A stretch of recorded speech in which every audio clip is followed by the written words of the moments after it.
our committee, our committees here in the Senate, looking to put forward recommendations and a report to government that will hopefully become law to protect Canadians.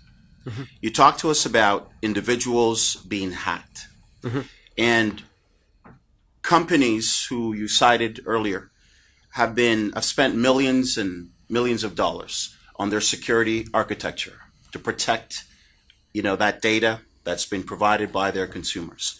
And we see how vulnerable they are and how they have, this data has been lost. Major banks have come and, indicated that they've been hacked, months later, to the surprise of their consumers whose credit cards and data is out there. And now you're advocating a decentralized system when the traditional banking system is predicated on all these security measures put in place to protect consumers. We're about protecting Canadians. So let's bring it back as to how we would do that going forward with Bitcoin and what you're proposing. I understand the rationale of access, especially when it comes to, say, for example, Africa and the outline in areas we see the revolution of cell phones and how that has changed the dynamics of communication as well as transactions. So talk to us about the security aspect of how we would go forth with respect to protecting Canadians who are engaged and who will become engaged in more transactions going forward.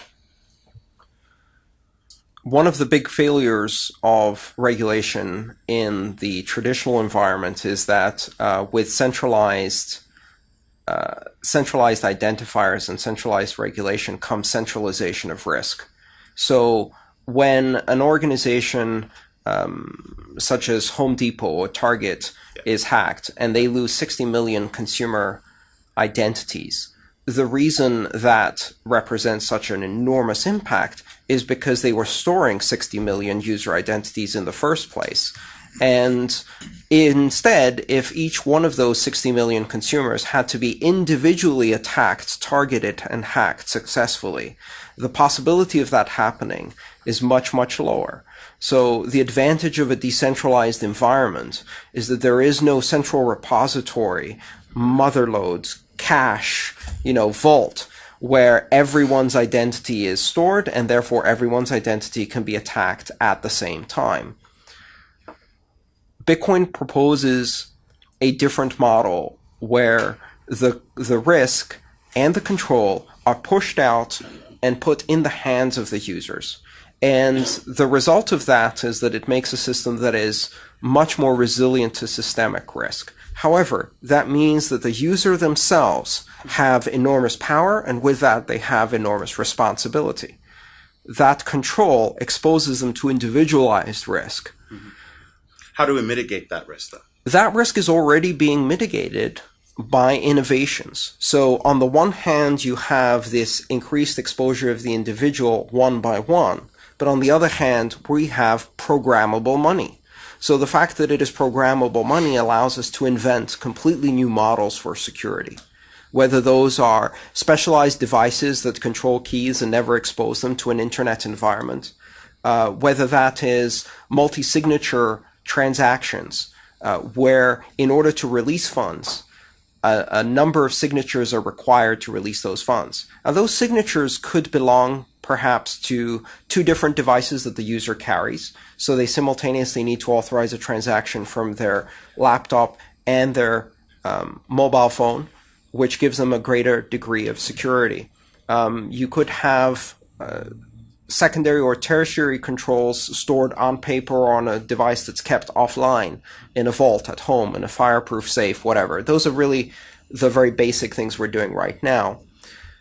But based on this technology, we're already seeing companies that are providing services to consumers where they will look at every transaction a consumer is making and provide a third signature to authorize that transaction based on a risk assessment. Now, in that case, that company has no custodial control over the funds. They can't take the user's funds. All they can do is sign or not sign that transaction. They're providing a risk check and just that.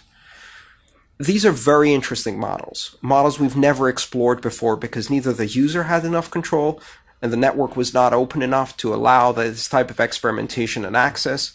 The technology underlying it wasn't flexible enough. So I have great faith already just in the last 2 years as this technology has gone mainstream. The amount of innovation around that exact problem has accelerated tremendously, and we're gradually, I think, beginning to win in terms of protecting end user wallets. So in this environment specifically, requiring the users to attach identity to every transaction and then put all of those in a central repository, just like the regulations in New York have demanded, to me is folly, because it takes away the one opportunity we have to think of a different way of doing this and exposes us back again to the same systemic risk of centralized points of failure and risk that we have with credit cards. So I'm hoping that the market is allowed to develop these solutions. Going forward, my colleagues, Senator Black raised it with respect to breathe in time, and you indicated this as well. But what would be a suitable time frame for us to be able to look? I mean, obviously this is evolving, this is developing. However, we believe that there has to be some sort of regulations put in place to govern, similar to what we've done now with the internet in terms of privacy and in terms of requests for information and so forth. With respect to the breathing time, and if we were to enact some sort of legislation, give us your opinion as to what that would look like to govern Bitcoin and its transactions.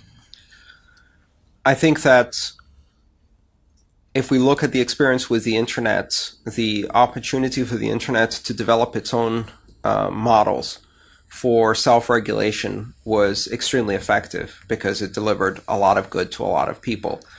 In fact, ironically, when the US Senate finally came around to regulating spam was the same year that technology solved the problem.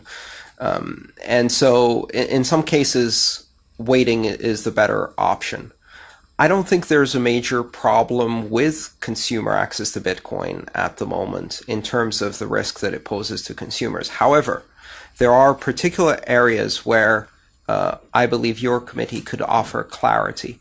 The first one is making a clear distinction between centralized custodial accounts and decentralized models of Bitcoin operation and not lumping them together. Centralized custodial accounts are dangerous to consumers. They expose consumers to the exact same risk of a centralized financial institution, only in this particular case, there is zero oversight or control over these institutions because they operate outside of the banking environment.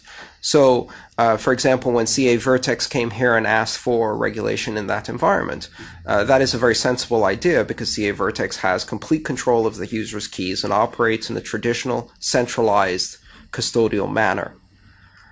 However, I think leaving opportunities for the development of decentralized solutions and recognizing that those are neither subject to the same risks for consumers, nor do they need or can use effectively the same types of regulation as custodial accounts, would open up a lot of possibility for innovation in that space.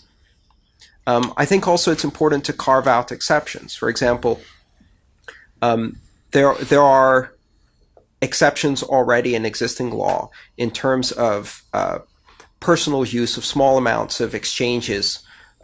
For example, if I exchange a small amount of US dollars for Canadian dollars on the street corner, I'm not going to be arrested for operating without a money transmitting license.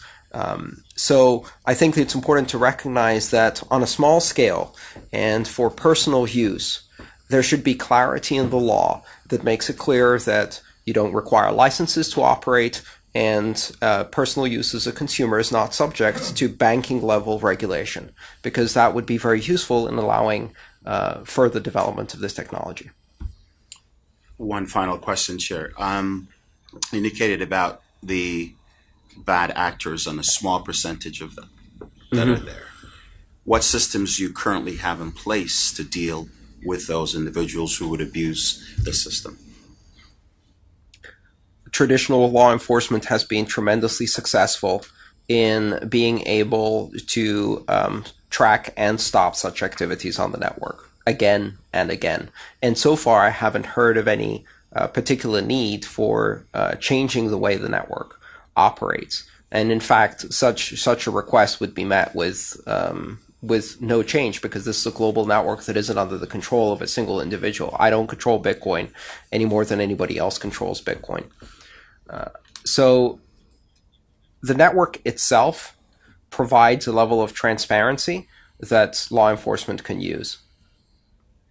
Thank you. Thanks, Chair. Thank you so much.